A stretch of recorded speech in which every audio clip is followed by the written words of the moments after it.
So I went to see the doctor, and I did have a meniscus injury. It wasn't a serious injury, but what the doctor said next threw things out of shape.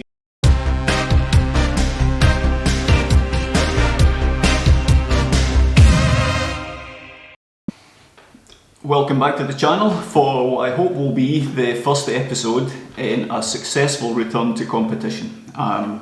So first of all, where have I been?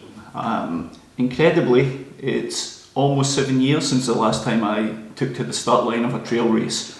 My last race was the 2018 World Trail Running Championships in Penyagolosa, and during that race, fairly early in the race, I picked up a small injury, and over the course of the next 80 kilometres, that injury worsened, and ultimately after the race I had a problem with a tendon in my hamstring.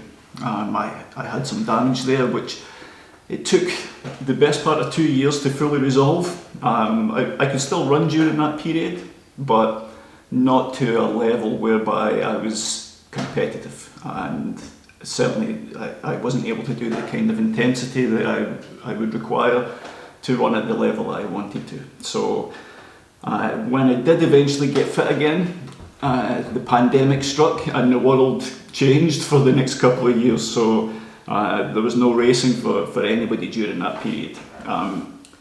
And just after that, when races began to open up and things again, I began to suffer from some knee issues. It wasn't stopping me from running, but post-run, and maybe for a day or so later, I had some pain in the knee and the meniscus. And with a meniscus injury, you don't always require surgery, so I tried to go down the conservative approach, a lot of strength work, cutting back on the running, and hoping that things would come good. That didn't work out the way I wanted it to. Ultimately, I went from having pain for maybe 24 hours post-run to having pain for 2 to 3 days, and then ultimately 4 or 5 days, to the point where running just wasn't enjoyable anymore. And I decided to take a complete break, and I spent time on the bike. I was always a racing cyclist as a youngster, and I live in Mallorca, which is a cycling paradise. So actually being on the bike, I didn't think about running for a long time, and I really enjoyed the bike. But April of last year, there was an announcement here in Mallorca for a new race, the UTMB Mallorca, and that was really the catalyst for wanting to return to running.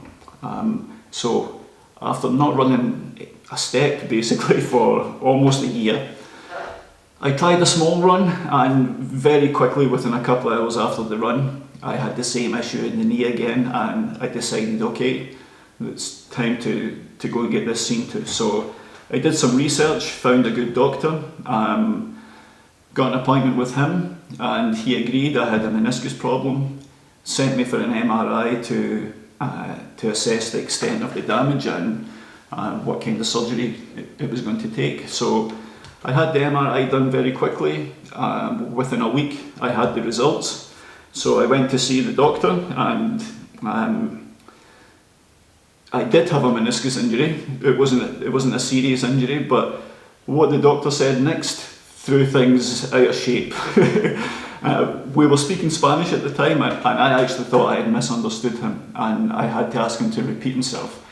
But he told me, and he showed me on the MRI, that I had actually completely ruptured my ACL, and I have no idea how or when that had happened, but obviously that's a much more serious injury than just a minor meniscus operation.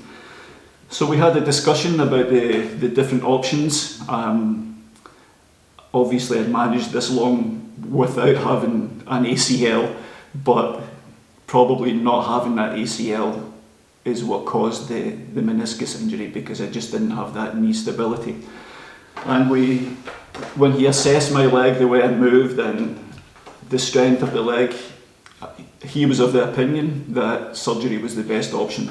He could just fix the meniscus, but there's no guarantee that further down the line I wouldn't injure the meniscus again due to the lack of stability. So we decided to go down the surgical route, and obviously it's not a quick fix from ACL reconstruction. So that's the motivation for this series, actually, because I took an awful lot of motivation and inspiration from seeing other people's YouTube videos, people who had had the same surgery and successfully returned to sport. But something that was missing for me was people like me, a masters athlete. It was all like young basketball players and people much younger than me, basically. Or it was people who weren't returning to sport, they were just having the operation and returning to daily life. So I wanted to document this and hopefully give hope and inspiration to any other masters athletes. So that's the introduction to the series. What I'll talk about next time is the actual surgical procedure that I had, the initial stages of rehabilitation, and we'll take it from there. So thanks for tuning in. I hope you like the video, subscribe, and I'll see you very soon for part 2.